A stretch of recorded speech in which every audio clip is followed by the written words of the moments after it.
G സുധാകരനെ സംബന്ധിച്ചിടത്തോളം കേരളം ആദരിക്കുന്ന ഒരു പൊതുപ്രവർത്തകൻ, രാഷ്ട്രീയ നേതാവാണ്. ഞങ്ങളാരും ഇപ്പോൾ പറയുന്നതല്ല. അദ്ദേഹം മന്ത്രിയായിരുന്ന സമയത്തും പ്രതിപക്ഷത്തിൻ്റെ നല്ല അഭിനന്ദനം. അദ്ദേഹത്തോടൊപ്പം മന്ത്രിയായി 5 വർഷം പ്രവർത്തിക്കാൻ അവസരം ലഭിച്ചൊരു പൊതുപ്രവർത്തകനാണ്. 100% സത്യസന്ധതയും അഴിമതിരഹിതമായ പൊതുപ്രവർത്തന പാരമ്പര്യവുമുള്ള ജി സുധാകരനെ പോലെയുള്ള ഒരു നേതാവിനെ CPM-നെ പോലെ ഒരു രാഷ്ട്രീയ പാർട്ടി സൈഡ് ലൈൻ ചെയ്യുന്നു എന്ന് പറഞ്ഞാൽ ജി സുധാകരനെ പോലെയുള്ള രാഷ്ട്രീയ നേതാക്കളെ ഇന്ന് CPM-ന് ആവശ്യമില്ല.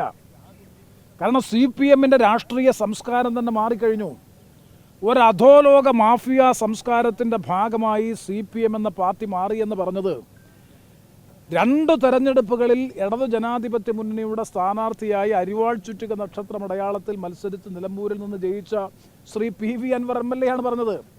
കേരളം ഭരിക്കുന്നത് ഒരു അധോലോക മാഫിയ സർക്കാരാണ്.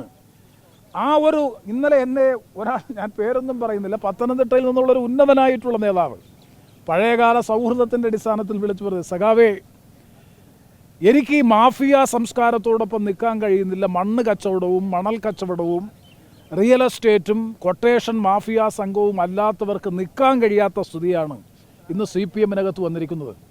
അതിൻ്റെ പ്രതികരണങ്ങളാണ് കേരളത്തിൻ്റെ വിവിധ ഭാഗങ്ങളിൽ. ഞാൻ പ്രതിനിധീകരിക്കുന്ന കൊല്ലം ജില്ലയിൽ കരുനാഗപ്പള്ളിയിൽ സ്ത്രീകൾ നിങ്ങളുടെ മുമ്പാകെ ഉച്ചത്തിലല്ലേ വിളിച്ചു പറയുന്നത്. പെണ്ണുപിടിയന്മാരും കൊട്ടേഷൻ സംഘങ്ങളും അധോലോക സംഘങ്ങളുടെയും കരങ്ങളിലേക്ക് പാർട്ടി പോകുന്നു. അതിൽ നിന്ന് പാർട്ടിയെ രക്ഷിക്കാൻ വേണ്ടിയിട്ടാണ് അവർ ഏരിയ കമ്മിറ്റി ഓഫീസിലേക്ക് മാർച്ച് നടത്തിയത്.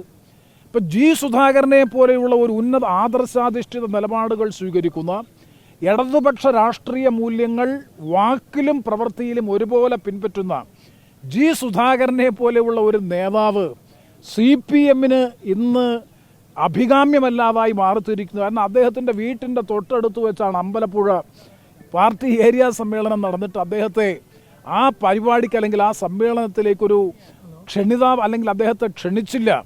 അദ്ദേഹത്തെ ഒരു സൗഹാർദ്ദ പ്രതിനിധിയായി പോലും ക്ഷണിച്ചില്ല എന്ന് പറയുമ്പോൾ ജി സുധാകരൻ പ്രതിനിധീകരിക്കുന്ന രാഷ്ട്രീയവും അദ്ദേഹത്തിൻ്റെ പ്രവർത്തന ശൈലിയും ഇന്ന് CPM-ന് അന്യമായി തീർന്നിരിക്കുന്നു. ഇടതുപക്ഷ രാഷ്ട്രീയ മൂല്യങ്ങൾ CPM-ന് അന്യം വന്നതിൻ്റെ അടിസ്ഥാനത്തിലാണ് ജി സുധാകരനെ പോലെയുള്ള നേതാക്കളെ അവർ പാർശ്വവൽക്കരിക്കുന്നത്, അവർ നെഗ്ലക്റ്റ് ചെയ്യുന്നതിൻ്റെ അടിസ്ഥാനത്തിലാണ്. അതിന്ന് CPM അന്ന് ഭവിച്ചിട്ടുള്ള ഒരു രാഷ്ട്രീയ സംസ്കാരത്തിൻ്റെ ഭാഗമായിട്ടാണ്. ജി സുധാകരൻ കോൺഗ്രസിലേക്കോ ഐക്യജനാധിപത്യ മുന്നണി സംവിധാനത്തിലേക്കോ വരുമെന്നുണ്ടെങ്കിൽ ഒരു സംശയവും വേണ്ട, അത് കോൺഗ്രസിനും UDF-നും ഏറ്റവും വലിയ മുതൽക്കൂട്ടായിരിക്കുമെന്നാണ് ഞങ്ങളുടെ വിശ്വാസം. തീർച്ചയായും അത്തരത്തിലൊരു നിലപാട് അദ്ദേഹം സ്വീകരിക്കുമെന്നുണ്ടെങ്കിൽ അതൊരു വലിയ കേരളത്തിൽ ഉണ്ടാകാൻ പോകുന്ന ഒരു വലിയ മാറ്റം തന്നെയായിരിക്കും. 2 കാര്യങ്ങളാണ്. ഒന്ന്, CPM നല്ലതുപോലെ എക്സ്പോസ് ചെയ്യപ്പെടുകയാണ് ഈ കാലഘട്ടത്തിൽ.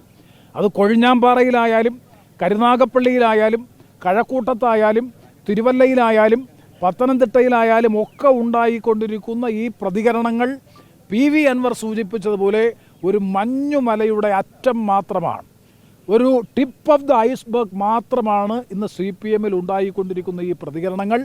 അത് വലിയ സ്ഫോടനത്തിലേക്ക് വഴിതെളിക്കാനുള്ള സാധ്യത ഇന്നല്ലെങ്കിൽ നാളെ ഉണ്ടാകുമെന്ന കാര്യത്തിൽ സംശയം വേണ്ട. കാരണം ഇടതു നയവ്യതിയാനമാണ് ഇന്ന് CPM നേരിടുന്ന പ്രധാനപ്പെട്ട പ്രതിസന്ധി. അതാണ് ഞാൻ ആവർത്തിച്ച് പറഞ്ഞത്. അധോലോക മാഫിയ പ്രവർത്തനങ്ങളെ സംരക്ഷിക്കുന്ന, കൊട്ടേഷൻ ക്രിമിനൽ മാഫിയ സംഘങ്ങളെ സംരക്ഷിക്കുന്ന ഒരു സംഘടനാ സംവിധാനവും അതിനെ സംരക്ഷിക്കുന്ന ഒരു ഗവൺമെൻറ്റുമാണ് കേരളത്തിൽ അധികാരത്തിലിരിക്കുന്നത് എന്നുള്ളത് കൊണ്ടാണ് ജി സുധാകരനെ പോലെയുള്ള പൊതുപ്രവർത്തകർക്ക്, രാഷ്ട്രീയ നേതാക്കൾക്ക് ഇന്ന് CPM-നെ ഉൾക്കൊള്ളാൻ കഴിയാതെ വരുന്നത്. CPM-നും അദ്ദേഹത്തെ ഉൾക്കൊള്ളാൻ കഴിയാതെ വരുന്നു.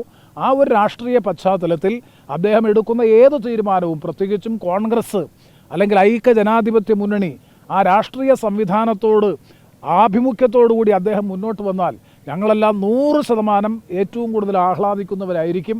അത്തരത്തിലുള്ള പൊതുപ്രവർത്തകരാണ് കേരളത്തിന് അനിവാര്യമായിട്ടുള്ളത് എന്നാണ് എൻ്റെ വിശ്വാസം. ഔപചാരികമായി ക്ഷണിക്കുന്നുണ്ടോ? ഞങ്ങളാരും അത് ക്ഷണിക്കാനാണ്. കാരണം അദ്ദേഹം നല്ല രാഷ്ട്രീയ വിവേകവും നല്ല പ്രബുദ്ധതയും പ്രായോഗിക രാഷ്ട്രീയത്തെ സംബന്ധിച്ച് കൃത്യമായ അവബോധവുമുള്ള ഒരു രാഷ്ട്രീയ നേതാവാണ്. പ്രത്യേകിച്ച് മാർക്സിസ്റ്റ് ലെനിനിസ്റ്റ് ആശയങ്ങളെയും ഇടതുപക്ഷ രാഷ്ട്രീയത്തെയും ഒക്കെ ഭംഗിയായി വിശകലനം ചെയ്ത് വിലയിരുത്താൻ പ്രാപ്തിയും ശേഷിയുമുള്ള ജി സുധാകരനെ പോലെയുള്ള ഒരു രാഷ്ട്രീയ നേതാവിനെ ക്ഷണിക്കുകയല്ല, ഏത് തീരുമാനമെടുക്കുന്നെങ്കിലും അദ്ദേഹത്തിൻ്റെ രാഷ്ട്രീയ ഇച്ഛാശക്തിക്ക് എനിക്ക് നല്ലതുപോലെ അദ്ദേഹത്തെ അറിയാം. അദ്ദേഹത്തിൻ്റെ നല്ല പൊളിറ്റിക്കൽ വിൽ പവറുള്ള പൊളിറ്റിക്കൽ ലീഡറാണ് ശ്രീ ജി സുധാകരൻ, ജി സുധാകരൻ. എടുക്കുന്ന ആർക്കും അദ്ദേഹത്തെ സ്വാധീനിക്കാനോ അല്ലെങ്കിൽ അദ്ദേഹത്തെ ഏതെങ്കിലും തരത്തിൽ വശംവദമാക്കി മാറ്റി തീർക്കാനോ കഴിയില്ല എന്നുള്ളത് കൊണ്ട് തന്നെ അദ്ദേഹം എടുക്കുന്ന ഏതൊരു തീരുമാനവും അദ്ദേഹത്തിൻ്റേതായിരിക്കും. അങ്ങനൊരു മാറ്റം അദ്ദേഹത്തിൻ്റെ മനസ്സിലുണ്ടെങ്കിൽ, രാഷ്ട്രീയമായ ഒരു മാറ്റമുണ്ടെങ്കിൽ, ഇന്നത്തെ രാഷ്ട്രീയ പശ്ചാത്തലത്തിൽ കുറേയെങ്കിലും ഇടതുപക്ഷ ജനാധിപത്യ ബോധത്തോടുകൂടി പ്രവർത്തിക്കുന്ന ഒരു മുന്നണിയാണ്, അല്ലെങ്കിൽ പാർശ്വവൽക്കരിക്കപ്പെട്ട പാവപ്പെട്ടവനോടൊപ്പം നിൽക്കുന്ന ഒരു രാഷ്ട്രീയ സംവിധാനമാണ് ഇന്ന് രാഹുൽ ഗാന്ധിയുടെ നേതൃത്വത്തിലുള്ള കോൺഗ്രസ് നേതൃത്വം കൊടുക്കുന്ന കേരളത്തിലെ ഐക്യ ജനാധിപത്യ മുന്നണി. മതനിരപേക്ഷ ജനാധിപത്യ മൂല്യങ്ങളെ മുറുകെ പിടിച്ചുകൊണ്ട് സാധാരണ സമൂഹത്തിൻ്റെ താല്പര്യങ്ങൾ സംരക്ഷിക്കുന്നതിന് വേണ്ടി പ്രവർത്തിക്കുന്ന ഒരു രാഷ്ട്രീയ സംവിധാനമെന്ന നിലയിൽ അദ്ദേഹം ഐക്യ ജനാധിപത്യ മുന്നണിയുടെ ഭാഗമായി മാറുമെങ്കിൽ അത് ഞങ്ങളെ സംബന്ധിച്ചിടത്തോളം അത്യന്തം ആഹ്ലാദകരമായിരിക്കും. അദ്ദേഹത്തെ ക്ഷണിക്കുക എന്ന് പറയുന്നതൊക്കെ ഞങ്ങളെ സംബന്ധിച്ചിടത്തോളം ഒരിക്കലും യോജിച്ചതല്ല. കാരണം അദ്ദേഹമാണ് തീരുമാനമെടുത്ത്, അദ്ദേഹം തന്നെയായിരിക്കും ആ കാര്യത്തിൽ ഉചിതമായ തീരുമാനമെടുക്കേണ്ടത്. അങ്ങനെ എടുത്താൽ അതെല്ലാം ഞങ്ങൾ 100% സന്തോഷത്തോടെ അതിനെ സ്വാഗതം ചെയ്യും.